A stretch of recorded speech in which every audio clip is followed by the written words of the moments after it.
Alright guys, so I'm back on HX Edit here. We're continuing our series of manipulating presets on the HX Effects unit just using the Edit software. So I do have the unit sat here on the desk next to me, but in the first video we went through where I created the preset, I didn't touch the unit once.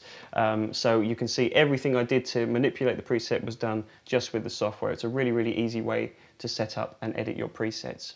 So I'm going to take off from the basic rig that we set up last time and show you now how easy it is to start moving things around in the chain and also adding in different elements that will allow you to interface it with your rig in different ways.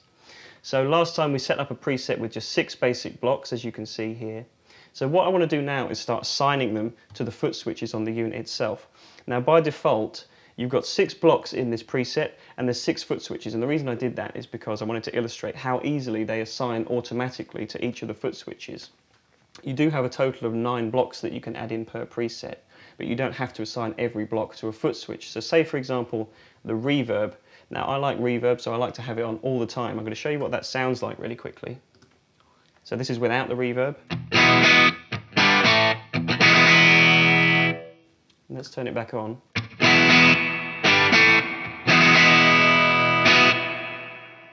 Now, automatically that is assigned down here to foot switch 6 on the HX Effects, but say I never want to turn it off, I don't want to use up a foot switch just for that block. So what I want to do is start assigning the foot switches in different ways. So I'm going to come down here, move across from the Edit tab of the reverb, over here to the Bypass and Controller Assign tab. And what this will allow me to do is select which foot switch I want to use. Now, as I said before, I don't particularly want to use a foot switch for the reverb because it's going to be on all the time. So I'm going to select from the foot switch menu the option to use none. So what that will do, you'll see on the unit here, when I click none, it disappears and I now have a foot switch freed up.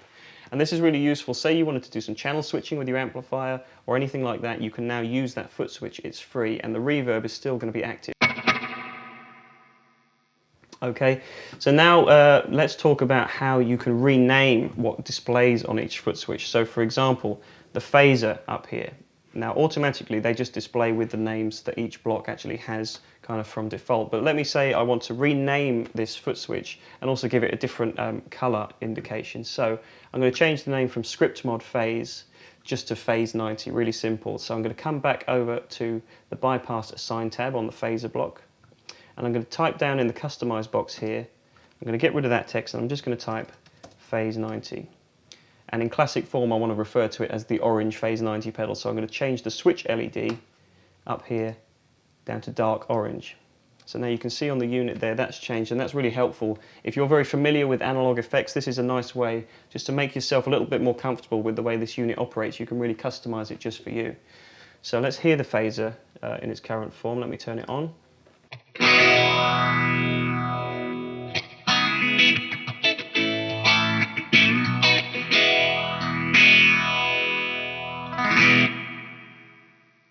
Okay, so now we've started to learn about how to assign foot switches and manipulate them. I want to start actually editing the sounds of each block. So that phase sound sounds pretty good to me anyway, but I'm going to come back over to the edit block here, the edit menu, sorry. And what I want to do is manipulate the rate of the phase, and I can also change the level a little bit. So I want to slow the phaser down, and so rather than using the controls on the HX Effects itself, I'm going to do all of this just from the software page. So let's slow it down a little bit.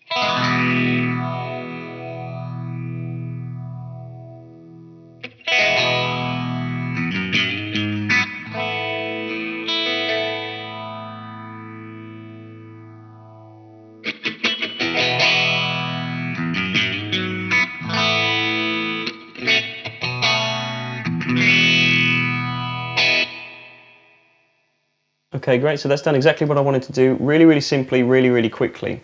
Let's do the same thing with the chorus block now. Now what I want to do here is I want to rename the foot switch on the unit itself. I also want to manipulate the different parameters, so I want to change the rate and the mix a little bit. So let's hear the chorus before I do any of that. So here's the dry tone. And now here's with the chorus.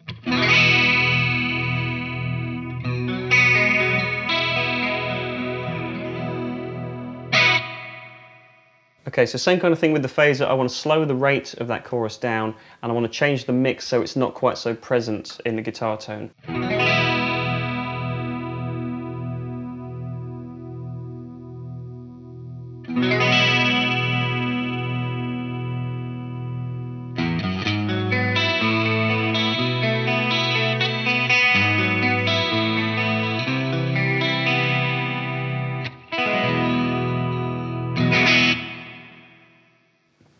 Okay, and lastly, as I said, I want to change the name on here from 70s chorus. I just want to call it chorus, so simplify it a little bit. Not doing much to it this time, but I'm just going to take out that 70s bit of text. And let's change the colour as well. Let's go for a violet colour.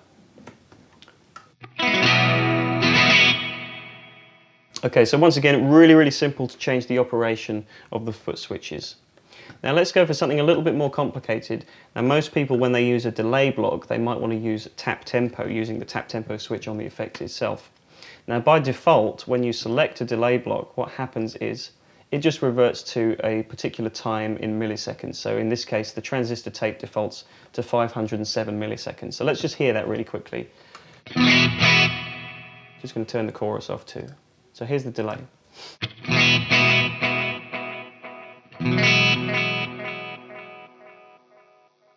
Okay, so it sounds great, and that could be really useful if you want to preset delay time every time, but I want to be able to use the tap tempo. So it's a really simple way to do this. With the slider here, you can either affect the delay time, so you can see as I'm sliding it up and down, it's affecting the millisecond rate of the delay. But if I want to use that tap tempo, what I want to do is hit this little clock icon here, and that changes it into a tap division mode. So it syncs up with the tap tempo on the device now, and I can then change the division from standard quarter notes. And there's a bunch of different options here, as you can see. Most people will want to stick with kind of quarter notes or eighth notes or dotted eighths. So let's utilize that. Let's go for a dotted eighth, just so you can really hear what I'm going to do with the tap tempo. So I'm going to go for dotted eighth. I'm going to tap in a tempo on the device. And then let me play something in sync with that.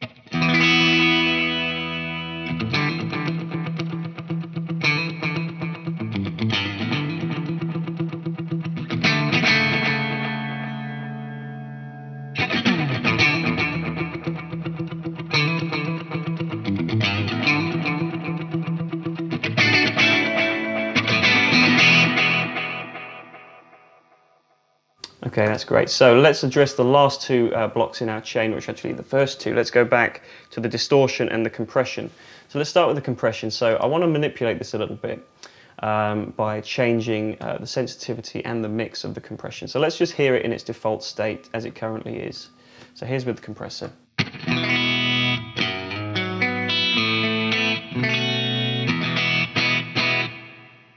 Okay, so that's way too drastic a compression for me. I want to knock the mix back, and I also want to up the sensitivity. So there is a little bit more compression there, but I'm combating that by turning the mix of it down. So I'm going to drop the mix down from 100% to about 50, and I'm going to increase the sensitivity, so you're going to hear the amount of compression increase. So let's do that now.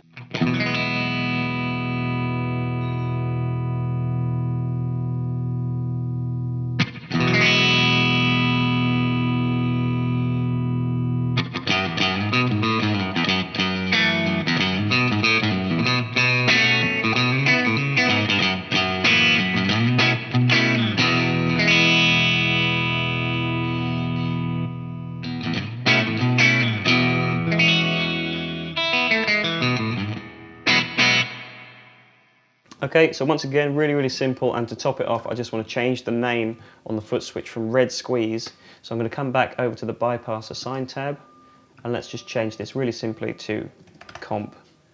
And once again, let's change the color from the automatic color of yellow. Let's make it white. Okay, so that's done. And let's just do exactly the same thing with the overdrive. So I'm going to come over to the distortion block, go back to edit. I want to change the settings a little bit. So let's just hear it once again in its default state.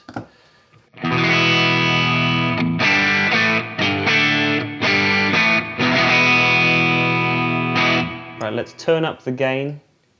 We'll back down the level a little bit just to compensate, and I'm also going to turn the tone down to smooth it out.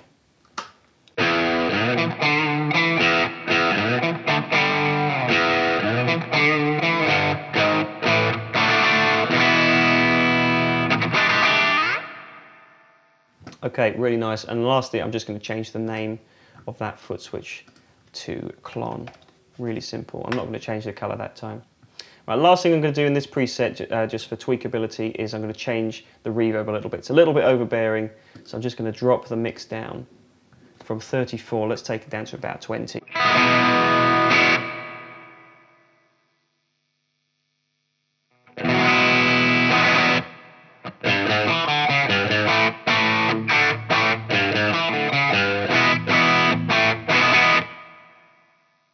Okay, so that's kind of a preset is starting to take shape now. And now, just before I mess this up at all, I'm going to save the preset. So once again, I'm just going to come up to the top here, hit that save icon, and that's done. I'm going to save it over the preset I had before, basic rig. Alright guys, so I hope that video illustrates just how easy it is to further your manipulation of your presets. As you could tell, this was really quick to set up and really quick to edit the different things I wanted to. Changing the parameters of each block, as well as moving things around in my signal chain and assigning them to foot switches effectively. And the great thing about HX is it's so easy to customize the workflow of your operation. So the way you're used to playing your guitar rig, you can basically approximate and replicate that just with the HX, and using the edit software, it's an absolute breeze to do that really, really quickly. Alright guys, so thank you so much for watching this video. I hope you found it useful. If you did, please give us a like down below. Comment down there with your thoughts and let us know if you have any questions yourself about the HX effects, or indeed any of the HX family of products from Line 6. So stay tuned to the rest of this video series, and as I said before, you'll be getting plenty more info on the HX effects to come.